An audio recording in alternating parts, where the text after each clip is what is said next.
అయినా నిన్ను ఆయన ప్రేమించటం మానడు సుమా. అయినా ఆయన నీకు ఏమాత్రము తన కృపను, తన ప్రేమను ఇవ్వకుండా ఆపడు. ఇంతకు ఈ రాజు ఈ లోకానికి ఎందుకు వచ్చాడు? ఇంతకు ఈ రాజుకున్నటువంటి అసలైన లక్ష్యం ఏంటి? ఆయన కొందరిని మాత్రమే తీసుకొని అక్కడికెక్కడికో వేరే లోకానికి తీసుకెళ్ళి ఇంకొందరిని తీసుకెళ్ళి ఇక్కడేదో చికెన్ 65 మటన్ 65 లాగా దహించేస్తాడా? నో, అది కాదు దేవుని వాక్యం చెప్తున్నటువంటి సువార్త.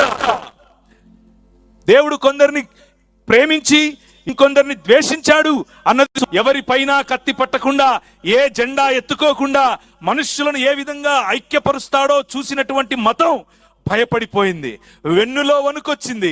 చంపండి అన్నారు, రాజును చంపేయండి అని అన్నారు. దిస్ కింగ్ ఆయన అనుకుంటే తనకున్నటువంటి మహాసేనలో నుండి ఒక్క దూతకు ఆజ్ఞాపిస్తే ప్రపంచాన్ని, భూమి ఆకాశములను మట్టు పెట్టగలిగినటువంటి తన దండు, కానీ బంట్రౌతుల చేతికి చిక్కి వారు తన గడ్డం పీకి ఎవరు పీకారో కనుక్కో అని హేళన చేస్తూ ఉంటే, ఆయన పైన ఉమ్మి వేస్తూ ఉంటే, ఆయనను కొరడాలతో కొడుతూ ఉంటే, ఏ రోమా సామ్రాజ్యం అయితే ప్రపంచంలోనే అతి క్రూరమైనటువంటి మరణాన్ని ఇస్తుంది, మనుష్యుల యొక్క వయలెన్స్, మనుష్యుల యొక్క హింస, దేవుణ్ణి జుగుప్సాకరంగా సెక్స్లో చూసుకునేటటువంటి, దేవుణ్ణి జుగుప్సాకరంగా చంపడంలో చూసుకునేటటువంటి మనుషుని యొక్క కళ్ళు అదే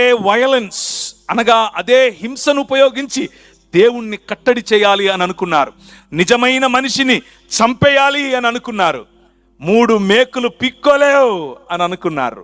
కానీ ఈ రాజు, యువర్ కింగ్, మై కింగ్, కమాన్ రా అని పిలిచాడు. రా అని మరణాన్ని పిలిచాడు.